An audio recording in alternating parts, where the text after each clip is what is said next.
चलिए पढ़ते स्टूडेंट्स इस वीडियो में वेंट ऑफ फैक्टर का 6th numerical sequence wise number 71। यहाँ पे गिवन में हमें फर्स्ट पॉइंट ये बोल रहा है कि vapour pressure of water at 25 degree Celsius, और वेपर प्रेशर में टेम्परेचर का कोई काम नहीं पड़ता, इसलिए मैं ये डेटा नहीं लिखूंगा। ठीक है, टेम्परेचर का काम हमें सिर्फ boiling point, elevation boiling point, diffusion freezing point और ऑस्मोटिक प्रेशर में पड़ेगा। लोअरिंग ऑफ वेपर प्रेशर में टेम्परेचर का कोई भी डिनोशन नहीं है तो हम उसके नहीं लिखेंगे। वो बोल रहा है वेपर प्रेशर ऑफ वाटर। ठीक है, तो मैं यहां पर लिखता हूं वेपर प्रेशर ऑफ वाटर नहीं लिखना है, प्योर सॉल्वेंट लिखना है। ठीक है, उसके बाद में लिखिए दैट इज वाटर, ताकि आपको पता रहे कि वैल्यू क्या है और किसकी है। डिनोट करेंगे PO से, आप इसे P0 भी बोल सकते हैं। 17.5 mmHg इतना ये वेपर प्रेशर दिया है आपको वाटर का।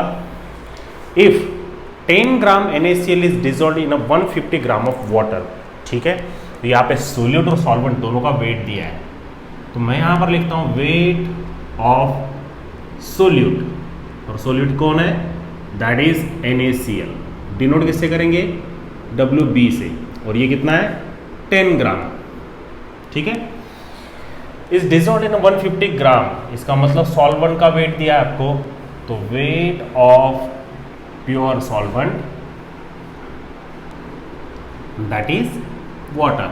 ठीक है, हम इसे डिनोट करते हैं WA से, और ये दिया है 150 ग्राम। ठीक है, इसे किलोग्राम में कन्वर्ट नहीं कर रहा, वो एलिवेशन बॉइलिंग पॉइंट और डिप्रेशन फ्रीजिंग पॉइंट में ही करना पड़ता है, क्योंकि वहाँ पे मोलैलिटी होता है। यहाँ पे सोल्यूट और सॉल्वेंट का जो वेट है वो ग्राम में ही लेना है। ठीक है, calculate vapour pressure of solution. ठीक है, तो मैं यहाँ पर लिखता हूँ वेपर प्रेशर ऑफ सॉल्यूशन, हम इसे डिनोट करेंगे PS से, और ये फाइंड आउट करना है आपको। ठीक है, अब आपको वो वैल्यू लिखना है जो आपको पता है, और वो है मोलर मास। तो मैं यहाँ पर लिखता हूँ molar mass of solute and that is NaCl। पता ना आपको कितना होता है, 23 + 35.5, डायरेक्ट लिखता हूँ मैं 50, डिनोट करते पहले MB से, ये होता है 58.5 यूनिट ग्राम। ठीक है, जैसे कि इसके पहले वीडियो में भी मैंने आपको बताया, डायरेक्ट वैल्यू पुट करके भी आप कैलकुलेशन कर सकते हो, बट वो थ्योरेटिकल वैल्यू रहेगा। एक्सपेरिमेंटल या फिर ऑब्जर्व क्वालिटी प्रॉपर्टी चाहिए है तो आपको I यानी वेंट ऑफ फैक्टर पहले कैलकुलेट करना होगा। तो मैं सबसे पहले वेंट ऑफ फैक्टर कैलकुलेट करेंगे। तो वेंट ऑफ फैक्टर के लिए आपको डिग्री ऑफ डिसोसिएशन पता होना, और उसके लिए हमें डिसोसिएशन करना पड़ेगा। तो मैं यहाँ पर लिखता हूँ dissociation of NaCl can be written as, कैसे लिख सकते, NaCl solid in equilibrium condition you will get Na plus and Cl minus ions, right? ये हो जाएगा Na plus aqueous, Cl minus aqueous, ये हो जाएगा 1 minus अल्फा, ये अल्फा और ये भी अल्फा। ठीक है, but as NaCl is a strong electrolyte, क्योंकि सॉल्ट है। ठीक है, therefore अल्फा इक्वल्स टू 1 है ना, स्ट्रॉन्ग इलेक्ट्रोलाइट के लिए डिग्री ऑफ डिसोसिएशन कितना, 1। Therefore van't of factor can be given as, ठीक है, क्या आएगा, I equals to 1 minus alpha plus alpha again plus alpha, ये हो जाएगा 1 प्लस अल्फा, क्योंकि minus alpha plus alpha cancel हो जाएगा। ठीक है, तो अल्फा का वैल्यू क्या है, 1, तो I equals to 1 plus 1 that is I equals to, ये हो जाएगा 2। ठीक है स्टूडेंट्स, आपने फाइंड आउट कर लिया सारे डिटेल्स आगे आपके पास में। अब हम relative lowering of vapour pressure का फॉर्मूला अप्लाई करते हैं, तो वो आएगा relative lowering of vapour pressure is given as, पता है आपको फॉर्मूला क्या है, PO minus PS upon PO equals to I into W B upon M B into M A upon W A. ये डब्ल्यू बी या फिर M B, ए और B जो है ना उसकी जगह आप 1 और 2 ये भी इस्तेमाल कर सकते हैं, ठीक है। ये जो पी ओ है लेफ्ट साइड में और डिनोमिनेटर में, उसको राइट में शिफ्ट कीजिए। Therefore P O minus P S equal to हो जाएगा I into P O into W B into M A divided by M B into W A. अब यहाँ पे हमने एम ए का वैल्यू नहीं लिखा, ठीक है, तो मैं कहीं एडजस्ट कर रहा हूँ, आप उसको गिवन में लिख लीजिएगा 6th पॉइंट, ठीक है। मैं यहाँ पर लिखता हूँ molar mass of pure solvent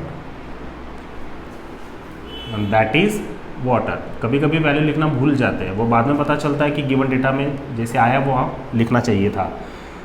ये डिनोट करता है एम ए से और वाटर का होता है 18 ग्राम, ठीक है। चलिए अब वैल्यूज पुट कीजिए।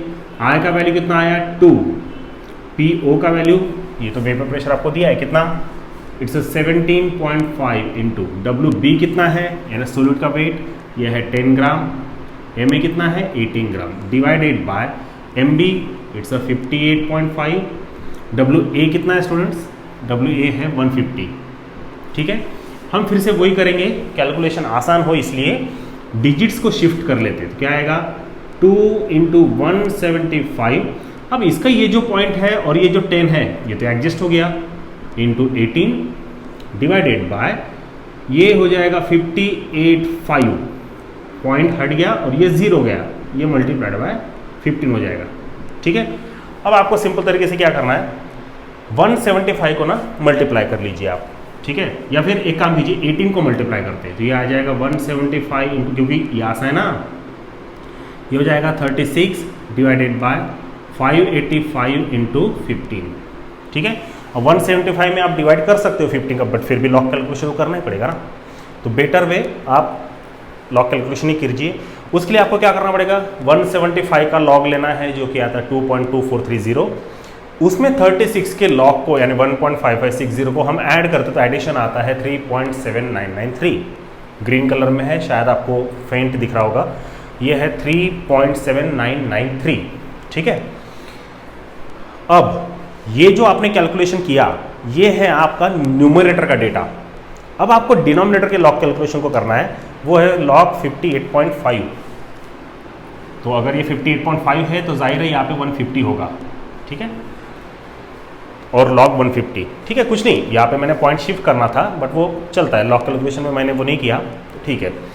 तो ये है लॉग 58.5 1.7671, उसमें हमने 150 के लॉग को ऐड किया यानी 2.1760 को, तो उसका एडिशन आता है 3.9431, ठीक है। अब ये है आपका न्यूमरेटर के लॉग का कैलकुलेशन, ये है डिनोमिनेटर के लॉग का कैलकुलेशन। इस लॉग में से इस लॉग को हम क्या करेंगे, सब्सट्रैक्ट करेंगे। तो 3.7993 में से 3.9431 को सब्सट्रैक्ट करते हैं तो सब्सट्रैक्शन का आंसर आता है 1.8562 और फाइनल आंसर आता है आपका 0.7181। तो P O minus P S इसका आंसर आया 0.7181, ठीक है, ठीक है, ध्यान में रहिए। अब ये आपका फर्स्ट स्टेप हुआ, बट आपको कैलकुलेट क्या करना है, पी एस, ठीक है।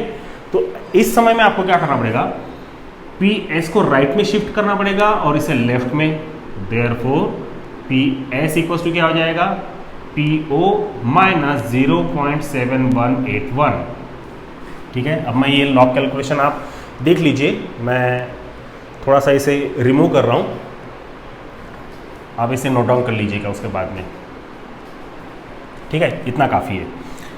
So therefore P S equals to P O का वैल्यू रखिए, ये कितना आता है 17.5 माइनस 0.7181, ठीक है।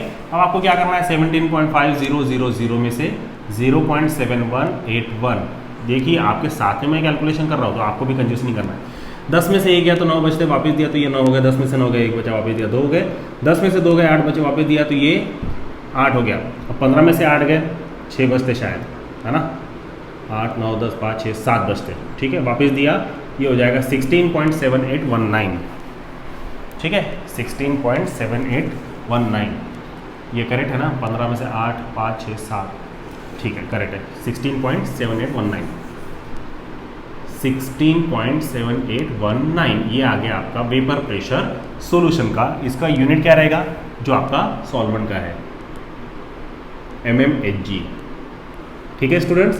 तो इस तरीके से आपको वेपर प्रेशर का कैलकुलेशन करना है, चाहे आपको PO कैलकुलेट करना हो किसी दूसरे सॉल्वेंट का, चाहे आपको सॉल्यूशन का वेपर प्रेशर कैलकुलेट करना हो, या फिर कोई और भी टर्म जो आपको कैलकुलेट करनी हो, ठीक है। तो ये वेपर प्रेशर के बेसिस पे फॉर्मूला है, वेंट ऑफ फैक्टर का फॉर्मूला अप्लाई करके आप इसे नोट डाउन कर लीजिए। मैं लॉग कैलकुलेशन रिटर्न ला के देता हूँ और आप इसे अच्छी तरीके से लिखते जाइएगा, ठीक है। लॉग कैलकुलेशन लिखना ज़रूरी है और समझना भी ज़रूरी है। अगर आपको लॉग कैलकुलेशन नहीं आता है तो वो तो मैं बढ़ा नहीं सकता, फिजिक्स के कोई भी और टीचर का आप यूट्यूब पे वीडियो देख लीजिए और समझ लीजिएगा, ठीक है। तो आप इसे नोट डाउन कर लीजिए, देखेंगे इसके बाद की वीडियो में हम 7th न्यूमेरिकल नोट डाउन कर लीजिए आप।